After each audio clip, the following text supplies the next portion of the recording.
한 산업이 불과 2년 만에 벼랑 끝으로 내몰렸습니다. 바로 대한민국 외식업이에요. 점심 한 끼에 15,000원을 내는 시대인데 왜 식당들은 오히려 줄줄이 문을 닫고 있을까요? 2024년 2분기 마침내 문 닫는 가게 수가 새로 여는 가게 수를 앞질렀습니다. 손님은 비싸다 하고 사장님은 남는 게 없다고 해요. 그 사이 어딘가로 돈이 새고 있는 겁니다. 단순한 불경기가 아니에요.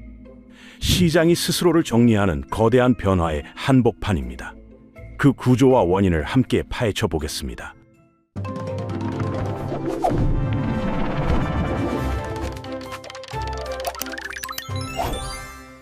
폐업이 개업을 앞지른 현상은 결과였어요. 균열은 더 먼저 났습니다.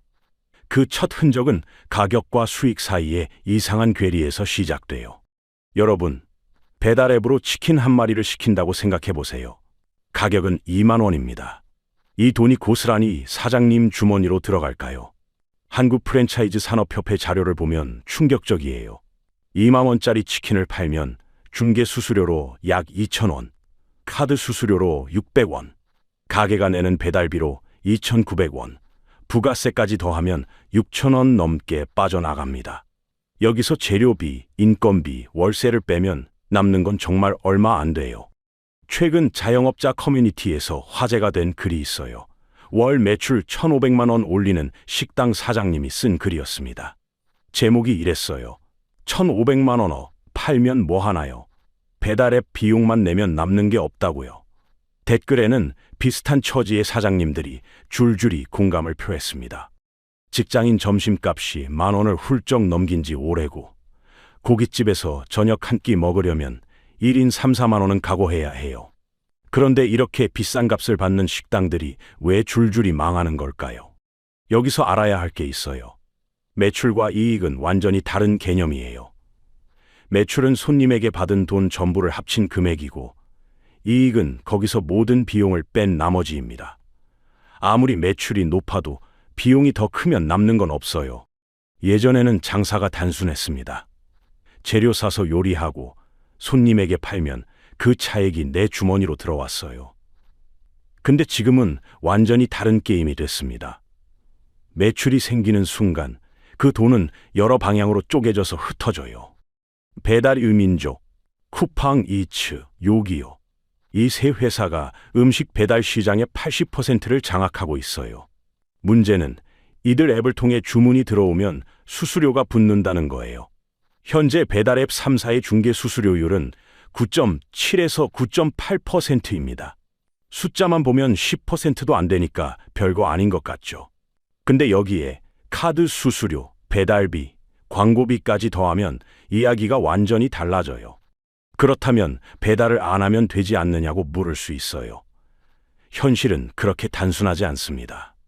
요즘 사람들은 밥집을 찾을 때 스마트폰부터 꺼내 들어요. 배달 앱에 안 나오는 식당은 아예 존재 자체를 모르는 경우가 많습니다. 높은 가격표는 사장님의 욕심이 아니었어요. 중간에서 빠져나가는 비용을 메우기 위한 어쩔 수 없는 선택이었습니다. 근데 손님은 그 사정을 알 리가 없어요. 눈에 보이는 건 메뉴판에 적힌 숫자뿐이니까요. 그럼 이렇게 식당이 많아진 건 대체 왜일까요? 한국 외식업을 이해하려면 먼저 숫자 하나를 기억해야 해요. 인구 10,000명당 식당 125개. 이게 어느 정도냐면요. 세계에서 가장 높은 수준의 식당 밀도예요. 밀도란 일정한 공간에 얼마나 많이 몰려 있는지를 나타내는 말입니다. 서울 어느 골목을 걸어도 눈에 보이는 곳마다 음식점이 빼곡히 들어차 있죠. 편의점보다 식당이 많은 나라. 이게 대한민국 외식업의 출발점이에요. 이렇게 식당이 많아진 데는 이유가 있어요. 한국 특유의 고용구조가 오랜 세월에 걸쳐 만들어낸 결과물입니다. 그 뿌리에는 조기 퇴직 문화가 있어요. 한국 직장인들의 평균 퇴직 연령은 50세가 채 안 됩니다. 정년인 60세까지 일하는 경우는 드물어요. 대부분 40, 50대에 회사를 나오게 되죠. 문제는 회사를 나온 다음이에요. 재취업 시장은 냉혹합니다. 50대 구직자를 반겨주는 곳이 많지 않아요. 새로운 기술을 배우자니 시간도 돈도 빠듯하고요. 그때 떠오르는 생각이 있습니다. 퇴직금으로 가게나 하나 차려볼까? 치킨집, 분식집, 카페. 별다른 자격증 없이도 시작할 수 있어 보이는 업종에 사람들이 몰려요. 프랜차이즈 본사에서는 창업 설명회를 열고 성공 사례를 보여주면서 퇴직자들을 유혹하죠. 몇 천만 원이면 시작할 수 있다는 말에 퇴직금 전부를 투자하는 분들도 많습니다. 이런 현상을 업계에서는 묻지마 창업이라고 불러요. 시장 조사도 안 하고 상권 분석도 안 하고 나만의 특색도 없이 일단 문을 여는 거예요. 요리를 해본 적도, 손님을 받아본 적도, 원가 계산을 해본 적도 없는 사람이 어느 날 갑자기 식당 사장님이 됩니다. 결과는 어떨까요? 새로 문을 연 음식점 절반 이상이 3년 안에 망해요. 5년까지 버티는 곳은 더 적고요. 서울시 데이터를 보면 2024년 2분기 기준 강북구의 외식업 폐업률은 5.2%에 달했어요. 10곳 중 5곳이 1년 안에 문을 닫는다는 뜻입니다. 근데 신기한 건 하나가 망하면 그 자리에 또 다른 가게가 들어선다는 점이에요. 끊임없이 새로운 도전자가 나타납니다. 이게 계속 반복되면서 식당이 너무 많은 상태가 유지되는 거예요. 식당이 너무 많으면 어떤 일이 벌어질까요? 무한 경쟁입니다. 같은 골목에서 비슷한 메뉴를 파는 가게들이 손님을 놓고 싸워요. 가격을 깎고 양을 늘리고 서비스를 더하죠. 이렇게 경쟁하다 보면 남는 게 점점 줄어들어요. 여기에 임대료 문제가 겹칩니다. 업계에서는 3일 매출로 월세를 감당해야 장사를 해볼 만하다고 말해요. 그보다 높으면 사실상 운영 자체가 어렵다는 뜻입니다. 이미 빡빡한 구조였는데 여기에 배달앱이라는 새로운 변수가 등장했어요. 2010년대 후반 배달앱이 본격적으로 성장하기 시작했어요. 처음에는 여러 선택지 중 하나였습니다. 전단지 돌리는 것보다 편하고 손님 입장에서도 메뉴 비교가 쉬우니까 서로 좋았죠. 그런데 2020년 코로나19가 터지면서 상황이 완전히 바뀌었어요. 가게에서 밥을 먹을 수 없게 됐거든요. 사회적 거리두기 때문이었습니다. 이때부터 배달이 유일한 생존 수단이 됐어요. 한 치킨집 사장님의 이야기를 들어보죠. 이분은 방송 인터뷰에서 이렇게 말했어요. 장사는 잘 되고 있는데 배달이 매출의 80%를 차지해요. 수수료가 너무 많이 나가서 장사는 잘 되지만 남는 게 별로 없는 상황이에요. 배달이 민족에서 울트라콜 광고비 하나당 88,000원인데 그걸 10개, 15개씩 쓰면서 장사했어요. 거기에 중개 수수료까지 따로 내야 하고요. 배달앱 시대가 되면서 여러 가지가 바뀌었어요. 가장 먼저 바뀐 건 메뉴입니다. 배달에 어울리는 음식이 있고 안 어울리는 음식이 있거든요. 식어도 맛있게 안 변하고 포장하기 쉬운 메뉴들이 앞으로 나섰어요. 반면에 바로 먹어야 제맛인 음식, 예쁘게 담아야 하는 요리들은 뒷전으로 밀려났습니다. 두 번째로 바뀐 건 가게의 형태예요. 손님이 앉을 공간이 필요 없어졌습니다. 오직 요리만 하는 공간, 이른바 배달 전문점이 막 생겨나기 시작했어요. 배달 전문점이란 홀 없이 배달 주문만 받는 주방을 말해요. 건물 지하나 외진 골목에 숨어 있는 경우가 많습니다. 월세를 아낄 수 있다는 장점이 있지만 손님 눈이 안 닿으니 관리가 소홀해지기 쉬웠어요. 세 번째 변화는 가격이에요. 수수료를 감당하려면 가격을 올릴 수밖에 없었습니다. 소비자 단체 조사에 따르면 외식업 사장님 중 47.6%가 판매 가격을 올린 경험이 있다고 답했어요. 34.8%는 이중 가격제를 도입했다고 해요. 이중 가격제란 같은 메뉴인데 매장에서 먹을 때랑 배달시킬 때 가격을 다르게 받는 거예요. 배달 음식은 비싸다는 인식이 굳어졌고 이게 외식업 전체에 대한 불신으로 번져갔습니다. 근데 당시에는 아무도 이걸 심각하게 여기지 않았어요. 왜냐하면 주문이 쏟아지고 있었거든요. 매출 숫자만 보면 그야말로 황금기였습니다. 하지만 그건 진짜 성장이 아니었어요. 코로나 시기 배달 매출이 폭발한 건 사실이에요. 배달앱 거래 금액이 수직으로 치솟았습니다. 2019년과 비교하면 2020년 배달 음식 시장은 거의 2배 가까이 커졌어요. 2021년에도 그 성장이 이어졌습니다. 사장님들은 정신없이 바빴어요. 주문 알림이 쉴 새 없이 울렸고 주방은 하루 종일 돌아갔습니다. 이때 창업 붐이 일어났어요. 코로나 때문에 직장을 잃은 사람들, 회사에서 나오라는 말을 들은 사람들이 외식업으로 몰려들었습니다. 배달앱 시대에는 좋은 자리가 필요 없다는 생각이 퍼졌거든요. 지하 주방에서도 외진 골목에서도 충분히 장사할 수 있다는 희망이 사람들을 끌어들였어요. 배달 전문점을 차리는 비용은 일반 식당의 절반도 안 됐어요. 문턱이 낮으니 도전하는 사람도 많아졌습니다. 프랜차이즈 본사들도 이 기회를 놓치지 않았어요. 배달 전문 브랜드들이 우후죽순 생겨났습니다. 떡볶이, 치킨, 족발, 찜닭. 배달하기 좋은 메뉴를 내세운 브랜드들이 가맹점 모집에 열을 올렸어요. 정부도 한몫했습니다. 코로나 지원금이 소상공인에게 풀렸고 이자가 낮은 대출이 쏟아졌어요. 돈 구하기가 쉬워지면서 창업 문턱이 더 낮아졌습니다. 빚을 내서라도 가게를 시작하는 분들이 늘었어요. 사장님들은 가게를 늘릴 생각을 했고 이 호점을 냈고 직원을 더 뽑았습니다. 다들 이 호황이 계속될 거라고 믿었어요. 문제는 이게 진짜 실력으로 번 돈이 아니었다는 거예요. 사람들이 배달 음식을 시킨 건 그게 좋아서가 아니라 다른 방법이 없었기 때문이에요. 밖에 못 나가니까 배달을 시킨 거지. 원해서 한 선택이 아니었습니다. 거품이 꺼지기 시작한 건 2022년이었어요. 거리두기가 풀리고 사람들이 밖으로 나오기 시작했습니다. 엔데믹이라고 하죠. 엔데믹이란 전염병이 잦아들어서 일상으로 돌아가는 상태를 말해요. 한국외식산업경영연구원 조사에 따르면 이 시기 매장 내 식사는 5.8% 늘었지만 배달은 오히려 4.9% 줄었습니다. 동시에 물가가 오르기 시작했어요. 재료값이 뛰었고 인건비도 올랐습니다. 금리도 올랐어요. 금리란 쉽게 말해서 돈을 빌릴 때 내는 이자율이에요. 코로나 때 낮은 금리로 대출받았던 사장님들이 갑자기 이자 부담이 확 늘어난 거예요. 매출은 줄어드는데 비용은 늘어나는 이중고가 시작됐습니다. 외식업 사장님들 사이에서 은어처럼 퍼진 말이 있어요. 죽음의 오각형. 이건 사방에서 목을 조여오는 5가지 비용을 뜻합니다. 인건비, 식자재비, 임대료, 공과금, 그리고 배달 수수료. 이 5가지 비용이 동시에 덮쳐오면 버틸 수 있는 가게가 거의 없어요. 한국외식산업경영연구원이 외식업 종사자 1,145명을 대상으로 조사한 결과가 있어요. 경영상 가장 큰 어려움이 뭐냐고 물었더니 1위가 원부자재 비용 상승으로 33.5%였습니다. 2위가 물가 인상 20.2%, 3위가 인건비 상승 16.9%였어요. 근데 소비자 단체가 외식업 점주 502명에게 물었을 때는 결과가 달랐어요. 가장 부담되는 요인 1위로 배달앱 수수료가 꼽혔습니다.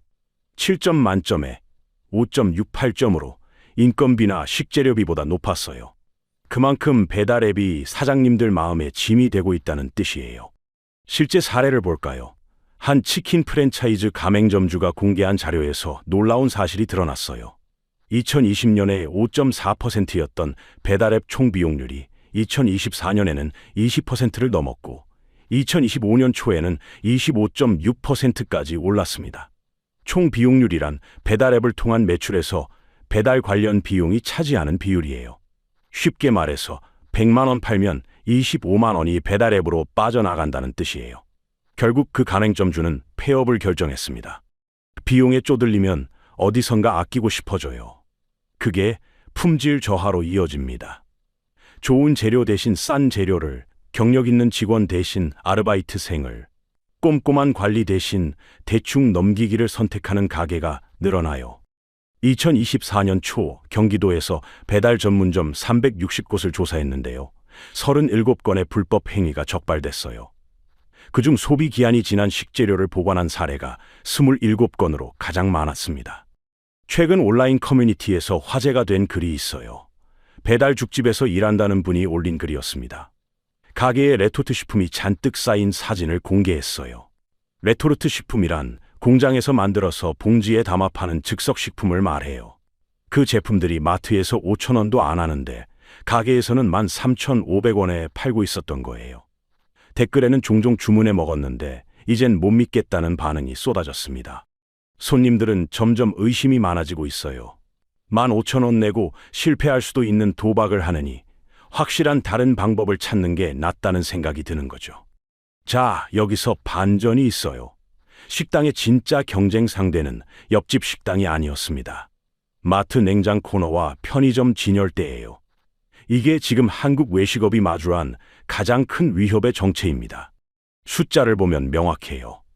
2024년 편의점 4사의 도시락 매출은 전년 대비 17에서 25%나 급증했습니다. CU는 25.5%, GS25는 20.7%, 세븐일레븐은 20% 올랐어요. 편의점 도시락 매출은 2021년부터 매년 20% 이상 성장하고 있습니다. 반면 식당들은 줄줄이 문을 닫고 있죠. 가격 차이가 결정적이에요. 편의점 도시락은 4,000원에서 5,000원대입니다. CU의 백종원 도시락, GS25의 해자로운 집밥 시리즈가 모두 5,000원 안팎이에요. 같은 돈으로 식당에서 뭘 먹을 수 있을까요? 김밥 한 줄이 3,362원까지 올랐고, 짜장면은 7,146원, 냉면은 11,692원이에요. 계산은 간단합니다. 편의점에서 5,000원짜리 도시락을 사면 밥과 반찬을 든든히 먹을 수 있는데 왜 굳이 15,000원을 내고 식당에서 모험을 해야 할까요? 더 놀라운 건 편의점 고객층의 변화예요. 대한상의 조사에 따르면 최근 2년간 편의점에서 20대 이하 고객의 구매액은 11.5% 줄었어요. 근데 50대는 18.3%, 60대는 21.4%나 늘었습니다. 밥값 부담이 커지면서 어르신들까지 식당 대신 편의점을 찾고 있는 거예요. 편의점 도시락의 품질도 많이 좋아졌어요. 한 리뷰어는 이렇게 평가했습니다. 집밥만 못하지만 그래도 형편없는 급식보다 낫다. 2024년 편의점 도시락 트렌드는 집밥이에요. 기사식당이나 가정집 냉장고에서 낼 법한 반찬 조합에 밥솥에서 방금 꺼낸 듯한 쌀밥 식감을 만들기 위해 노력하고 있습니다. 가정간편식 시장도 폭발적으로 커졌어요. 가정간편식이란 집에서 간단히 데워 먹을 수 있는 음식을 말해요. 밀키트, 냉동 도시락, 즉석 국물 요리 같은 것들이죠. 2023년 기준으로 국내 가정간편식 시장 규모가 5조 원을 넘어섰습니다. 손님들의 셈법이 바뀌었어요. 예전에는 외식이 특별한 경험이었습니다. 집에서 해먹기 어려운 음식을 맛보는 기회였죠. 근데 지금은 달라요. 웬만한 음식은 사다가 데워 먹을 수 있어요. 굳이 식당에 가야 할 이유가 줄어든 겁니다. 시장이 확실한 메시지를 던지고 있어요. 변하거나 사라지거나. 2024년 외식업 현장에서 눈에 띄는 현상이 있어요. 양극화입니다. 양극화란 중간은 사라지고 양쪽 끝으로 갈라지는 현상을 말해요. 살아남는 가게와 망하는 가게 사이에 중간 지대가 사라지고 있습니다. 업계에서는 이걸 K자형 생존 곡선이라고 불러요. 알파벳 K 모양을 떠올려 보세요. 위로 쭉 올라가는 선과 아래로 쭉 내려가는 선이 있죠. 딱 그 모양대로 위로 뜨는 가게와 아래로 꺼지는 가게로 나뉜다는 뜻입니다. 위로 올라가는 첫 번째 그룹은 초저가 전략을 선택한 식당들이에요. 극단적으로 비용을 줄이는 겁니다. 키오스크로 주문을 받아서 계산대 직원을 없애요. 키오스크란 손님이 직접 화면을 터치해서 주문하고 결제하는 기계예요. 서빙 로봇을 써서 홀 직원도 최소화하죠. 메뉴는 한두 가지로 확 줄여서 재료 관리를 단순하게 만들어요. 이 전략이 성공하려면 규모가 필요해요.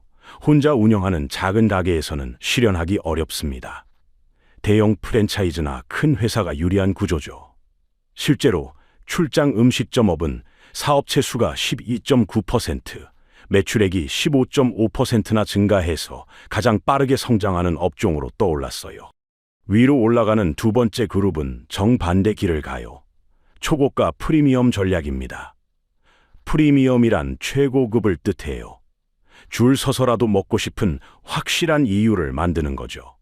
유명한 요리사의 이름값, 독특한 분위기, 다른 데서는 절대 맛볼 수 없는 맛. 이런 것들이 비싼 가격을 정당화해 줍니다. 흑백 요리사 열풍이 대표적인 사례예요.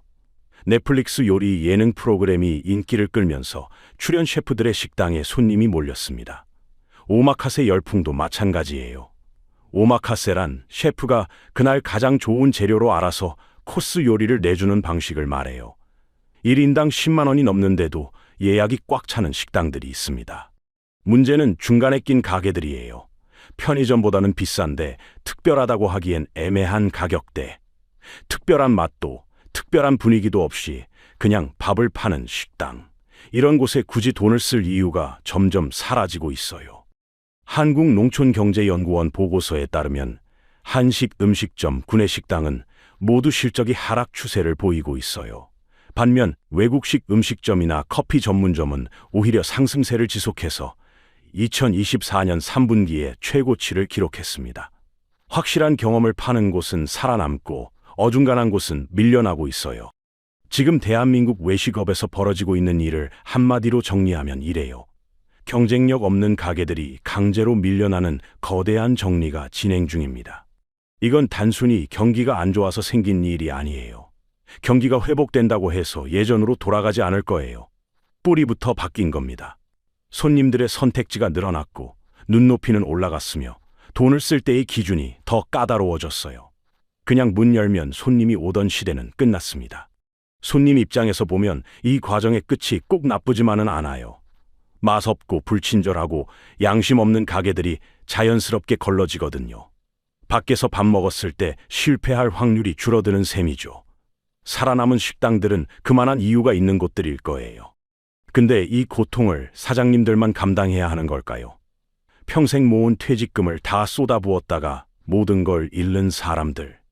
그 뒤에 있는 배우자와 아이들. 시장의 효율성이라는 이름으로 이 비극을 그냥 지켜봐도 되는 걸까요? 사장님께 드리는 말씀이 있어요. 이제 선택지는 둘입니다. 압도적인 맛으로 대체 불가능한 존재가 되거나 스마트한 경영으로 비용 구조를 확 바꾸거나 어정쩡한 위치에서 버티는 건 이제 전략이 아니에요. 천천히 가라앉는 것과 다르지 않습니다. 손님께도 한 말씀 드려요. 정말 좋은 식당을 발견하면 기억해 주세요. 자주 가주세요. 단골이 되어주세요. 여러분의 선택이 그 가게의 생존을 결정합니다. 퇴직자들에게 식당 창업 말고 다른 길을 열어줬다면 어땠을까요? 창업 전에 제대로 된 교육이 있었다면요. 배달앱 수수료가 더 공정했다면요. 개인의 노력만으로는 해결할 수 없는 문제들이 분명히 있어요. 이번 정리가 끝난 뒤 우리 사회가 이 문제들을 돌아보는 계기가 될 수 있을지, 아니면 또다시 같은 실수를 반복하게 될지, 그 답은 아직 열려 있습니다. 오늘 이야기를 정리해 볼게요. 동네 식당들이 줄줄이 문을 닫는 현상은 단순한 불경기 탓이 아니었어요. 2만 원짜리 치킨을 팔면 6천 원이 수수료로 빠져나가는 구조, 치솟는 인건비와 임대료, 그리고 5천 원짜리 편의점 도시락이라는 강력한 경쟁자의 등장까지 여러 원인이 겹치면서 시장이 스스로를 정리하고 있는 겁니다. 근데 여기서 의문이 남아요. 배달앱 3사는 매년 수천억 원의 영업이익을 올리고 있어요. 자영업자들은 허덕이는데 정작 플랫폼 기업들은 돈을 벌고 있습니다. 이 구조가 과연 공정한 걸까요? 다음 영상에서는 배달앱의 진짜 수익 구조를 파헤쳐 보겠습니다. 수수료 9.8%가 전부가 아니에요. 광고비, 노출 순위, 숨겨진 비용까지. 우리가 몰랐던 이야기를 낱낱이 공개합니다. 여러분은 어떻게 생각하시나요? 배달앱 수수료 지금 수준이 적정한가요? 아니면 규제가 필요한가요? 댓글로 의견 남겨주세요. 이 채널에서는 숫자와 데이터로 경제 현상의 진짜 원인을 파헤쳐요. 뉴스에서 말 안 해주는 이야기, 앞으로도 계속 다룰 예정입니다. 다음 영상 놓치지 않으려면 지금 구독 버튼 눌러두시고요. 좋아요는 이 영상이 더 많은 분들께 닿을 수 있게 도와줍니다. 그럼 다음 영상에서 더 깊은 이야기로 찾아뵙겠습니다.